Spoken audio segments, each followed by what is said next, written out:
오늘 이 아침에 우리에게 주시는 하나님 말씀, 창세기 2장입니다. 창세기 2장, 천지와 만물이 다 이루니라. 하나님의 지으시던 일이 일곱째 날이 이를 때에 마치니 그 지으시던 일이 다함으로 일곱째 날에 안식하시니라. 하나님이 일곱째 날을 복주사 거룩하게 하셨으니 이는 하나님이 그 창조하시며 만드시던 모든 일을 마치시고 이날에 안식하셨음이더라. 여호와 하나님이 천지를 창조하신 때에 천지에 창조된 대략이 이러하니라. 여호와 하나님이 땅에 비를 내리지 아니하셨고 경작할 사람도 없었으므로 들에는 초목이 아직 없었고 밭에는 채소가 나지 아니하였으며 안개만 땅에서 올라와 온 지면을 적셨더라. 여호와 하나님이 흙으로 사람을 지으시고 생기를 그 코에 불어넣으시니 사람이 생명이 된지라.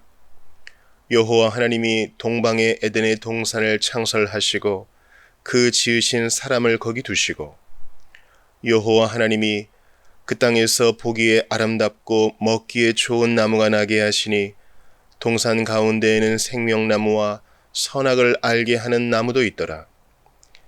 강이 에덴에서 발원하여 동산을 적시고 거기서부터 갈라져 네 근원이 되었으니 첫째의 이름은 비손이라.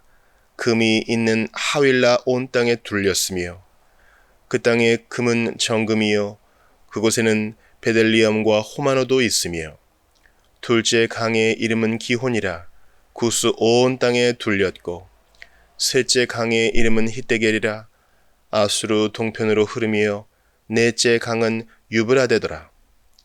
여호와 하나님이 그 사람을 이끌어 에덴 동산에 두사 그것을 다스리며 지키게 하시고 여호와 하나님이 그 사람에게 명하여 가라사대 동산 각종 나무의 실과는 내가 임의로 먹되 선악을 알게 하는 나무의 실과는 먹지 말라. 내가 먹는 날에는 정령 죽으리라 하시니라.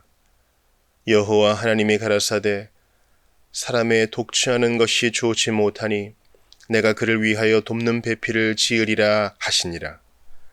여호와 하나님이 흙으로 각종 들짐승과 공중의 각종 새를 지으시고 아담이 어떻게 이름을 짓나 보시려고 그것들을 그에게로 이끌어 이르시니 아담이 각 생물을 일컫는 바가 곧 그 이름이라.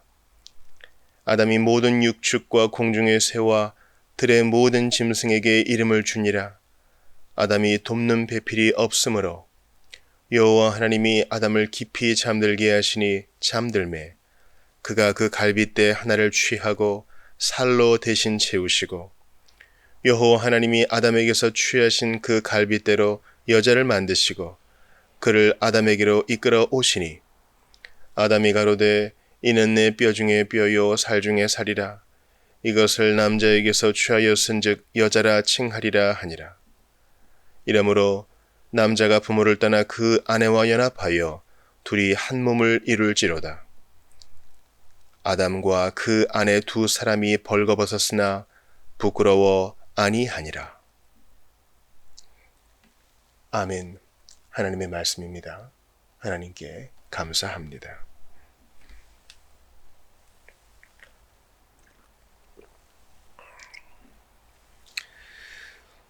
우리는 어제 창세기 1장을 보았습니다. 성경 전체에서 가장 기묘하고 필수적이라고 하는 본문입니다. 이것이 기본이요 기초입니다.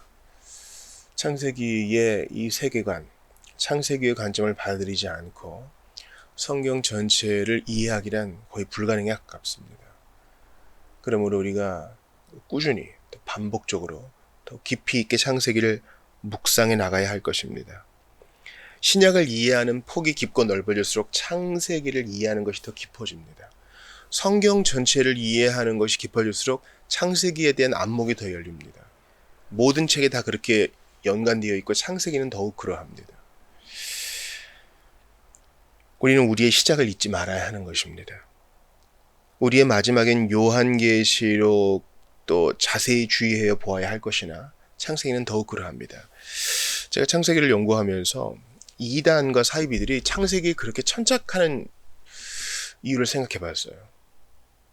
끝이 어떻게 될 것인가에 대한 궁금증이 있고 그것은 아직 열려있지 않는 것이기 때문에 그것을 해석할 열쇠가 갖고 있는 사람이 힘을 갖고 있다. 그런 논리가 적용되는 것도 같습니다. 그런데 창세기에 천착하는 이단과 사이비가 있다는 제가 거의 들어보진 못했어요. 우리는 더 분명한 것을 붙들어야 됩니다. 창세기의 렌즈로 요한계시록을 해석하고 요한계시록의 렌즈로 또 창세기를 해석하면서 이미 있었던 과거를 굳게 붙들며 다가올 미래를 경건한 상상력으로 품는 거, 이게 우리가 할 일 아닐까요? 요한계시록을 무리하게 해석하다가 이단과 사이비, 거짓 선생의 가르침에 빠지는 것보다 분명히 우리에게 주어진 역사적 사건으로서의 창세기를 붙들면서 요한계시록을 찬찬히 해석해 나가는 것이 더 좋지 않겠나, 저는 그런 생각을 합니다. 그러니까 저는 요한계시록이 그렇게 골몰할 만큼, 그런 시간만큼 창세기를 좀 봤으면 잘못된 가르침에 빠지지는 않았을까, 이런 아쉬움도 토해보는 것입니다. 창세기 2장을 쭉 읽어보았는데요, 제가 첫 번째로 여러분과 나누고 싶은 것은요, 어제 그 땅을 정복하다라는 맥락과 이어지는 것입니다. 어제 삼위 하나님께서 사람을 당신의 형상과 모양대로 지으셨다 그랬죠. 다분히 그래서 사람의 창조는 공동체적이라 했어요. 사람의 지어진 목적도 공동체적이라 할 수 있겠습니다. 그리고 주님은 땅을 정복하라 하셨어요. 그것은 가나안 정복과 잇닿을 수 있는 것이고, 오늘을 사는 우리 신자들도 우리의 삶의 영역에서 정복해 나가는 것이죠. 우리의 삶의 영역, 그것이 가정이든 싱크대 앞이든 책상이든 공장이든 사무실이든 정복해 나가는 것입니다. 그리스도의 이름으로 선으로 악을 이기는 것입니다. 부지런히 노동의 땀을 흘리는 것입니다. 게으르지 않는 것입니다. 이 땅을 정복하는 것은요, 가나안 족속을 쫓아내는 것인데, 가나안 족속을 쫓아내면 거기에 이제 살고 터전을 짓고 거기서 결혼하고 가정을 일구고 집을 짓고 성전을 쌓고 이런 거 아니겠습니까? 그래서 우리가 우리의 삶에서 땅을 정복하는 것은요, 다 선교사와 교육자가 되라는 말이 아니고, 다 교사가 되라는 말도 아니고요, 우리의 삶의 영역에서 최선을 다하는 것입니다. 딴 데 눈 돌리지 않고 비교도 하지 않고, 주부라면 주부의 영역에 최선을, 사무원이면 사무실의 영역에서 최선을, 농사꾼이라면 농부의 영역에서 최선을 다하는 것입니다. 괜히 다른 사람과 비교할 거 없고 넌지시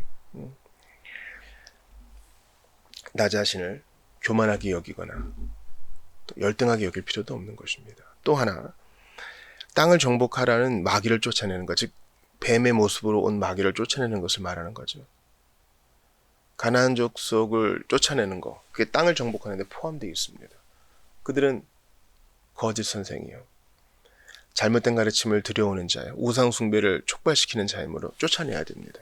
마찬가지로 우리도 세상과 마귀의 육신에 속한 것을 쫓아냅니다.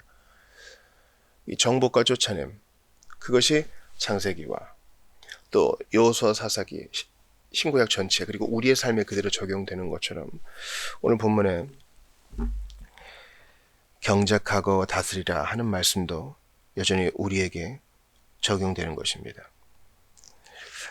본문에 사용된 이 경작하다 그리고 다스리다, 이것은 바로 제사장과 레위인의 용어인 것입니다. 그래서 아담은요, 첫 번째 설교자인과 동시에 첫 번째 제사장이에요. 첫 번째 레위인인 것입니다. 5절에 보니까 땅을 갈다 이런 표현도 나오죠. 15절에 보니까 그것을 경작하며 지키다, 아바르 샤마르 히브리어가 나옵니다. 이 아바르와 샤마르가 경작하다 지키다는 뜻이요, 제사장과 레위인이 성소에서 성전에서 봉사하는 용어입니다. 그러니까 그가 에덴 동산을 경작하고 지키는 것은 제사장의 일이었어요. 그래서 새하늘과 새 땅은 회복된 동산이요, 모든 성도들이 제사장 나라가 되어서 거룩한 제사장이 되어 거룩한 나라가 되어서 섬기는 것입니다. 그리고 오늘 이 땅을 사는 우리에게도 적용됩니다. 우리가 우리의 일을 볼 때 상당히 평범하고 반복적이고 작아 보이기까지 하죠. 근데 그것은 주님의 창조 명령을 받드는 거라 그랬어요. 땅을 정복하는 거, 악을 쫓아내는 거. 그것은 창조 명령을 받드는 것입니다. 다른 사람이 뭐라 그러건 간에 내가 그것을 좀 작게 보건 어떻게 보건 간에 그것은 엄연한 창조 명령의 시행입니다. 동시에 그것은 제사장적 사역입니다. 거기서 우리는 주님을 섬기는 성직을 감당하는 거예요. 그러니까 모든 성도는 다 거룩한 제사장입니다. 저는 그냥 설거지나 좀 하고 매일 방 닦고 청소하고 애 키우고 그런데요. 아니요. 거듭난 신자에게 그것은 제사장의 사역입니다. 제사장이 성막과 성전에서 봉사하잖아요. 짐승을 손질하고 고기를 태우고 또 들어가서 향을 태우고 진설병을 넣고 불이 꺼지지 않게 하는 이 모든 것. 제사장도 그 반복적인 일을 하지만 그거 성직입니다. 구별된 일이 하나님이 기뻐하시는 일입니다. 마찬가지로 우리가 복사하고 영업하고 또 이메일을 하나 보내고 사람을 만들어 설득하고 또 공부하고 학습하고 오늘의 몸의 힘듦을 견뎌내고 쭈그리고 앉아서 씨앗을 심고 잡초를 걸러내고 태풍과 가뭄을 견디는 이 모든 일, 주 안에서는 성직입니다. 거룩한 일이에요. 하나님이 기뻐하시는 예배의 일입니다. 제사장이 하는 일 이렇게 한번 보세요. 레위인이 하는 일 보세요. 레위인, 특별히 고아 자손은요, 육체노동이죠, 사실은. 근데 주님은 성직이라 그러고 귀한 일이라 하시고 예배의 일이라 하세요. 그러므로 주님은 우리의 일을 바꾸지 않으시고 우리가 하는 정당한 일이, 합법적인 일이 거룩한 일이라는 관점을 부여하십니다. 우리가 주 안에 있는 자는 참으로 바른 자존감을 가진 자예요. 여러분들 중에 그 문화예술 쪽에 근무하는 분이 계실지도 몰라요. 근데 문화예술 분야는요, 상당한 기다림이 전제되거든요. 기계처럼 늘 작품을 써내는 것도 아니고 늘 작품을 올리는 것도 아닙니다. 연구하는 시간, 기다리는 시간, 읽는 시간이 필요하죠. 근데 나는 늘 열심히 일하는 것도 아니고 돈 버는 것도 아니고 나는 실업자에 불과하다, 이렇게 생각하면 안 되는 것이죠. 하나님이 나를 그 영역으로 부른 것이 확실하다면 자존감을 가지고 품위 있게 기다리고 준비하는 게 필요합니다. 제가 아까 농사도 말씀드렸는데 임업 또 어업도 마찬가지죠. 다 때가 있습니다. 철이 있어요. 고기를 잡을 수 있는 때가 있고 고기가 올 때까지 기다려야 될 때가 있고 나무가 클 때까지 기다려야 되는 것도 있고, 다 멀쩡한 나무를 패는 것도 아닙니다. 농사도 마찬가지죠. 농사를 쉬어야 농사를 또 지을 수 있는 거죠. 그럴 때 쉬고 있는 기간에, 기다리는 기간에 나는 다른 사람처럼 늘 수입을 발생시키지 못하니 나는 천한 일을 한다, 이렇게 생각할 수 있나요? 아니요. 내가 늘 하던 것은 어르신들이나 아이들의 똥기저귀를 가는 것이고 매일 끝도 없는 청소와 빨래를 해대는 것이고 그냥 고상한 일을 하고 싶은데 나는 좀 천하다, 이렇게 생각할 사람도 없어요. 반면에 나는 되게 귀한 일을 하고 있어, 남들과는 견줄 수 없는 고귀한 일을 하고 있지, 저 천한 사람들, 이렇게 생각할 것도 아니에요. 다 하나님이 각자의 몫에 맞게 주신 거기 때문에 내 나름의 성직을 수행하는 것입니다. 하나님이 부여해 주신 일, 이거 귀한 일, 이거 예배의 일, 이거 땅을 정복하는 일, 제사장과 레위인으로서 주님 섬기는 일, 하나님이 기뻐하시는 일, 이렇게 받는 것입니다. 주님은 아담을 제사장으로 세우셨고 우리 예수님은 대제사장이시죠. 그리고 주 안에 있는 우리도 왕같은 제사장입니다. 우리가 하는 일이 제사장의 사역, 성직이란 것을 기억하면서 무게감 있게 감당할 수 있기를 바랍니다. 또 하나 말씀드리고 싶은 것은 이 여자와 남자의 관계입니다. 창세기 1장에서 하나님은 순서상 아담을 먼저 지으셨지만 남자와 여자를 지으셨다고 딱 단언하세요. 남자와 여자는 주 안에서 하나요, 동일하고 또 평등합니다. 그 일이 다를 것이죠. 그 역할이 다를 뿐. 그런 주 안에서 같은 무게감을 가지고 있습니다. 그런데 하나님께서 하와를 어떻게 지으셨나요? 아담의 갈빗대를 취하여서 만드셨습니다. 남자를 통해 여자를 만드셨습니다. 그러므로 사도 바울이 고린도 교인들에게 남자가 먼저 지음을 받았다, 남자의 리더십을 말하는 것은 열등과 우월의 관계가 아닙니다. 순서가 그러한 것이죠. 하는 일도 다르죠. 교회 안에서 감당하는 일도 다르죠. 이것을 남자가 했으니 여자가 다 하겠다 하는 것은 남자와 여자 일의 차이를 무시한 것입니다. 우리는 상보주의적 관점을 취합니다. 그런데 아담의 옆구리에서 신부가 나왔다는 것이 중요해요. 아담의 옆구리에서 여자가 나왔습니다. 아담의 옆구리에서 그의 배필이 나왔습니다. 마찬가지로 그리스도의 옆구리에서 그 찢어진 옆구리, 그 피 흘린 옆구리에서 교회가 나왔습니다. 마지막 아담의 옆구리에서 그의 신부 교회가 나온 것입니다. 첫사람과 마지막 아담이, 첫 아담과 마지막 아담이 이렇게 비교가 되는 것입니다. 그리고 아담은 하와에게 말하죠. 이는 내 뼈 중에 뼈요 살 중에 살이라. 그리고 마지막 아담이신 그리스도도 그의 신부된 교회에게 말씀하십니다. 이는 내 뼈 중에 뼈요 살 중에 살이다. 자신의 분신이란 말이에요. 그렇게 사랑하시겠다는 겁니다. 매튜 헨리가 말한 것처럼 머리에서 갈빗대를, 뼈를 취하지 않으시고 발에서도 취하지 않았으니 서로 억압하거나 무시하는 관계가 아니라, 군림하는 관계가 아니라 갈빗대니까 가까이에서 동반하며 서로 돕는 관계라고 우리는 부부의 사이를 알고 있습니다. 에베소 5장 28절 이하에서 이 그리스도와 신부의 관계, 그리스도와 교회의 관계를 비밀로 선포하고 있습니다. 에베소 5장 28에서 30절을 들어보십시오. 이와 같이 남편들도 자기 아내 사랑하기를 자기 자신과 같이 할지니 자기 아내를 사랑하는 자는 자기를 사랑하는 것이라. 누구든지 언제나 자기 육체를 미워하지 않고 오직 양육하여 보호하기를 그리스도께서 교회에게 함과 같이 하나니 우리는 그 몸의 지체임이라. 그러므로 사람이 부모를 떠나 그의 아내와 합하여 그들이 한 육체가 될지니 이 비밀이 크도다.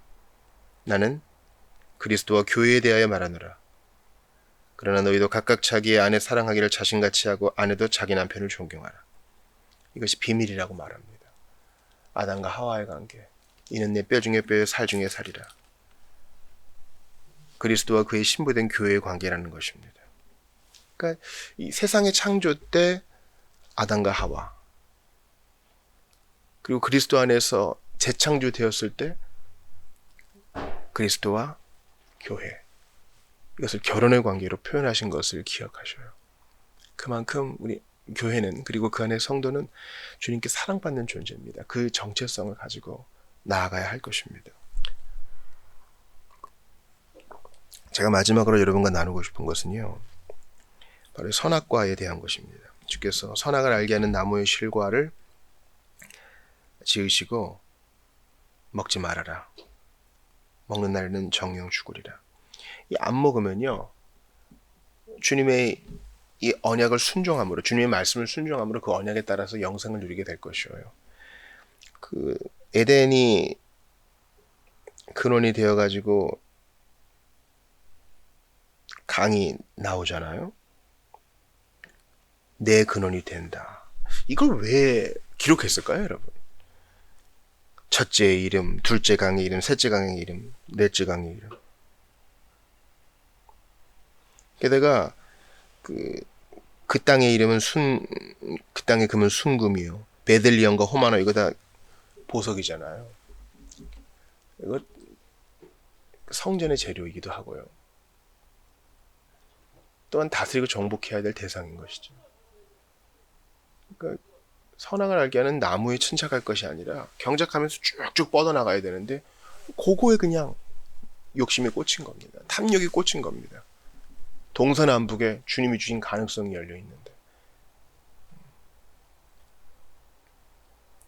마귀는요, 우리에게 펼쳐진 그 무한한 광대한 영적 광맥들을 못 보게 하고 요거 하나에만 그냥 천착하게 하는 거야.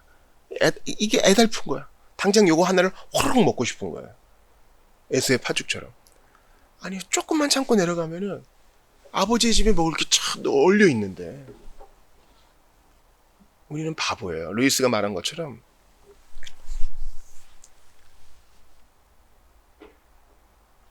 남자는 잠자리에, 여성은 작은 소품에. 그러니까 남녀 공유할 것 없이 별것 아닌 것에 목숨을 건다는 겁니다.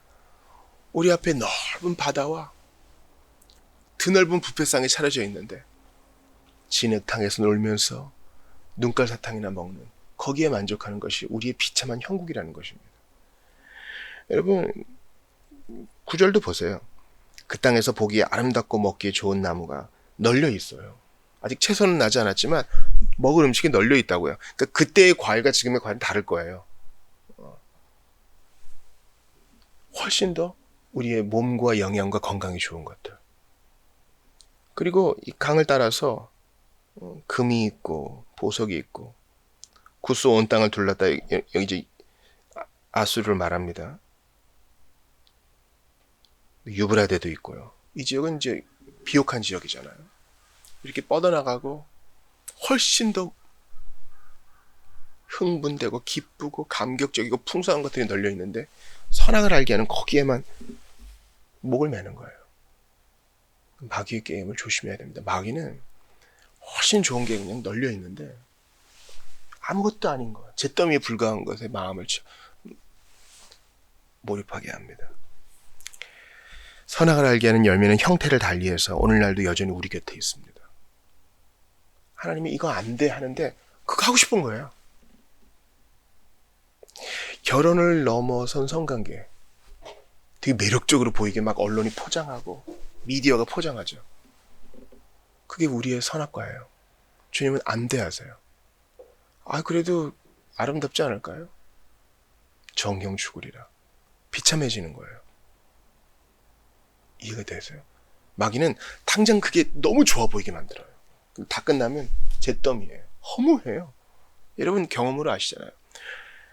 술에 임박이신 분들, 중독되신 분들은요, 요거 한 잔 마시면 좋을 것 같아요. 그리고 알아요. 더 이상 이게 몸에 안 받고 별로 좋지도 않은 것도 아는데